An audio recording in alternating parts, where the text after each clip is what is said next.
Welcome back to the Entrepreneur's Blueprint. I'm your host, Courtney Cook, and today I want to talk about productivity and control and learning to surrender. Are you a productivity person? Is this something that you're interested in? I don't know if maybe it's just me. It's probably just me and the way that I'm wired. I don't know if it's still the whole like New Year motivation sticking with me or what, but I have just really been trying to like soak in all the life hacks and that sort of thing. I've been consuming a lot of Lazy Genius lately. I've been trying to figure out how do I get my 7-year-old to actually get chores done around this house. I've also been reworking my own systems in my own life. And for me, my brain never really shuts off as I'm trying to say, okay, how can I make things a little bit easier in my life, in my family's life, in my work life, for my clients? What are the little tweaks I can make to just make all boats rise?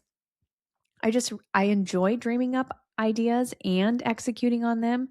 And I think it makes me a little dangerous in the best way possible. It might drive my husband a little crazy, but I, I do think it works well. So really one of my only goals for this year, I do have a couple, but the biggest one I'm really focused on is the Monarch method. And I want to really define what the Monarch method is, and I want to get it trademarked. So the Monarch method is something I'm developing. When we come into your business, how do we look at it?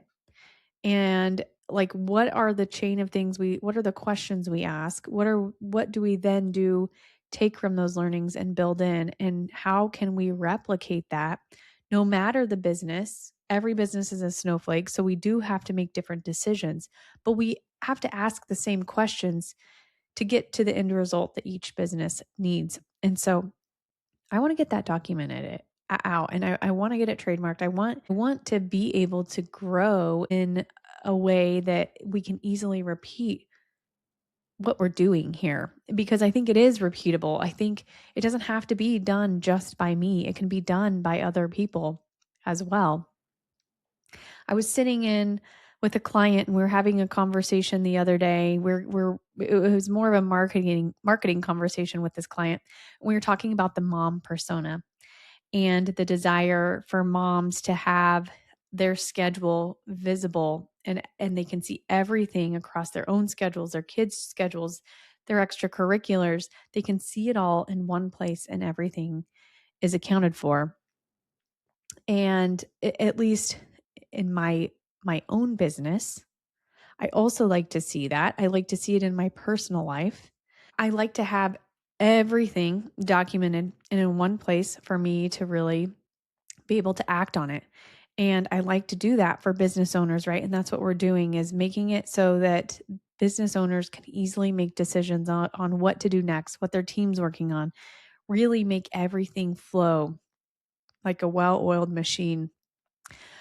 And when I was talking to this client about the mom persona and our desire to have everything laid out, we were talking about, okay, but why do you need to be so organized? Why are you so organized? And I was like, well, probably because of my need for control. I want to control things. And at the root of that is, if I don't have things under control, then my anxiety is going through the roof. And so for me, having it all in one place is so critical because it manages my anxiety. It manages my nervous system. I feel a whole lot better when I know that everything's accountable. Everything needs a place. And if there's isn't a plan, if something doesn't have a place, my brain goes into overdrive. But once it's documented, I'm all good. I'm all good. Like something popped in my brain, I need to do that. Oh, I'm going to go add an Asana task for it real quick. So there is a tension here for that we're working with. And I think, we are called to cast our anxieties on him, on the Lord, and we're human. And yes, we're supposed to cast our anxieties on him, but we also need systems. We need systems. We need a way to, we have these quirks about us. We need a way to manage them. So we do have to hold this desire for control loosely, and I do that. Anything that I do have the means to control, I'm going to do what I can to control it. But then I'm going to surrender the rest. And I'm surrendering the rest and trusting him that he will take care of it. So I am curious, in what ways are you practicing surrender in this season? What is it that you're saying, okay, this is something I can control and I'm doing something about it, but there's this other element over here that it's not really in my control, and so I'm just going to leave it to the Lord to take care of it. So now I want to share with you what are some things that are actually working in my life. So these are ways that I am kind of controlling the controllables, so to speak. And I have 4 things that I kind of want to share that have been just giving me life lately, and so hopefully they'll give you life. The first is the 2-minute rule. And this is coined by the OG productivity guru himself, David Allen. If you haven't read the book, Getting Things Done, I would say it's a little outdated as far as systems that he created, but it still applies. Like there's a lot of lessons that still apply in a digital world today. But the 2-minute rule is if there's anything on your list, if there's anything that comes up, if you read an email and it's going to only take you 2 minutes to reply, reply. Don't wait.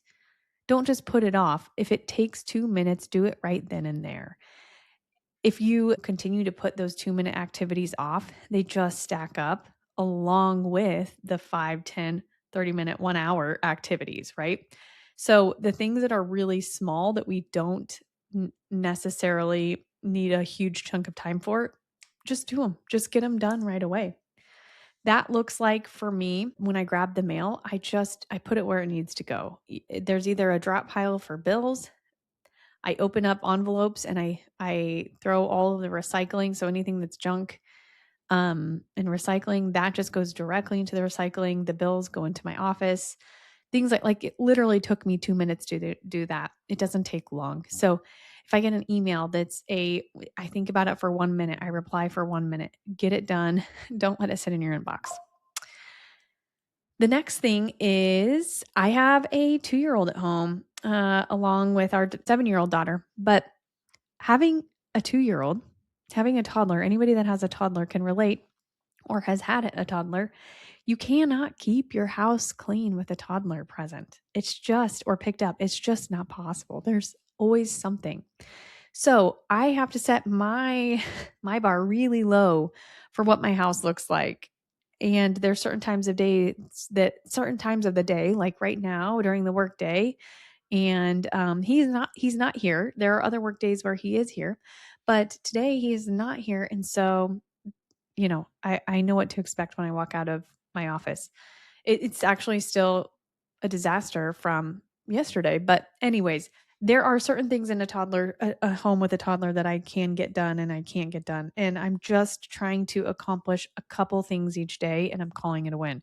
So the first is if I have the dishes fully caught up by the evening, great. That is awesome. For me, it lightens the load. The second being trash. If I can go around, empty the trash, pick the trash up, I feel like there's just always something somewhere. Keeping the trash wrangled every single day as well. Then the third, if it's possible to fit in, it's a huge win. But it's doing a sweep of the socks laying around the house and the clothes. Our children's bedrooms are upstairs, but we do most of our life on the main floor. So we just end up having kids' clothes everywhere on the main floor, not upstairs, not in their laundry baskets, but at any rate, doing a laundry, grabbing all the laundry, picking it up and putting it in its appropriate bins once a day. That is a huge win. If I can get those 3 things done every day, I am just mentally a better person. Okay, and the third item is an inbox almost zero. So I say inbox, my business email inbox is my work email inbox is almost zero every day by the end of the day if I can handle it. So one of the ways, you might be thinking I'm crazy for this, but I say almost zero because what that means is I don't want to have to scroll to see additional emails. I need to see it in one screen. and no scrolling, like everything in one place. So there might be some emails in there, but emails, it kind of goes back to the 2-minute rule. They should get filed away. If you can file them away, they should get archived when they need to be archived. Archiving them doesn't require them to have a folder, but it also doesn't delete them. So that's a huge game changer. And then one of the apps I use to help me in this effort is an app called Boomerang. And it's so helpful because I can boomerang essentially an email out. So it goes out of my inbox and it comes back to my inbox at a time when I can deal with it. So let's say it's something admin related and I'm saving that work for Friday. I'm going to boomerang it out for Friday and it will come back as a new unread email on Friday. Or if it's a client email that I'm like, I'm not working on this client today, so I'm going to boomerang it out for tomorrow.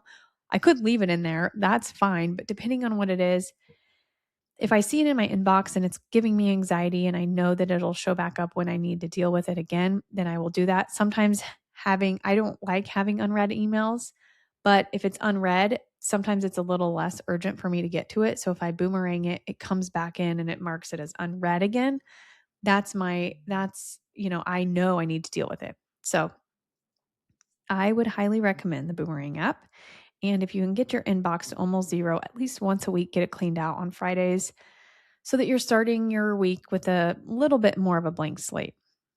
All right. Number 4 is our utensil drawer. When we moved into our home, our utensil drawer was absolute perfection. I had this thing, edited out to where I needed it to be when we moved in. And I don't know, over the last 3, almost 4 years, it has become a disaster. And we have acquired so many more utensils. And I got to looking at it the other day. I'm like, this drawer is driving me crazy. Every time I open it, which is multiple times a day, I got to do something about it. So I cleaned it out and I took out all of the plastic ones. We have a lot of repeat things that we just don't use. I want to make sure we have enough for when we have guests over. We need extra serving utensils, but in general, we do.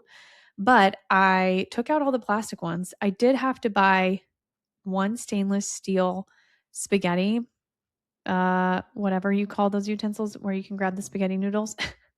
Because I was tired of putting the plastic one in hot water. But anyway, that is done. We got that, but I got rid of a lot. And so that every time now I open up that drawer, I just feel lighter and I'm like, okay, I can rest easy. It's fixed. So those are just a few examples of, the controllables that I can control and what I'm doing today in my own life, both for work and personal. So as we kind of wrap this up for today, productivity isn't a trend you picked up in January. And for some of us, it's just who we are. It's how I'm wired. I'm always trying to find a good hack for my life. And that's okay. And if it's not you, that's okay. You can follow me. You can follow other gurus. There are plenty of people that give some of those hacks out all the time online. And that's one of the perks of social media is some of those things that you can get out of it. And next is be on the lookout for the Monarch method. Pray for me. It's something that I try to spend once a week on it. And there's just been a few weeks so far that I've had to skip that work. But it's something that's really, really important to me. And I'm just really excited about it and looking forward to really getting this defined out. And then hopefully by the end of the year, get moving on a trademark. All right, I'll leave you with this one thing. I want to know what you're surrendering this season. What is maybe one small system that's making your life better right now? Or what did you do to, edit something in your life to make it better? What are those things for you that just help clear your mind and help you to move forward every single day with a little bit more clarity? If you enjoyed this episode, I would just ask that you would let me know in the comments what it is that's making your life a little easier, what it is that you're surrendering this season. And also, if you don't mind sharing this podcast with a friend, you wouldn't believe what word of mouth does just for everything, for all of the efforts from an entrepreneurship standpoint, just personally. I would really appreciate if you wouldn't mind sharing this episode with a friend. Well, I hope you enjoyed it. Thanks for joining me today on the Entrepreneur's Blueprint. I will see you next time.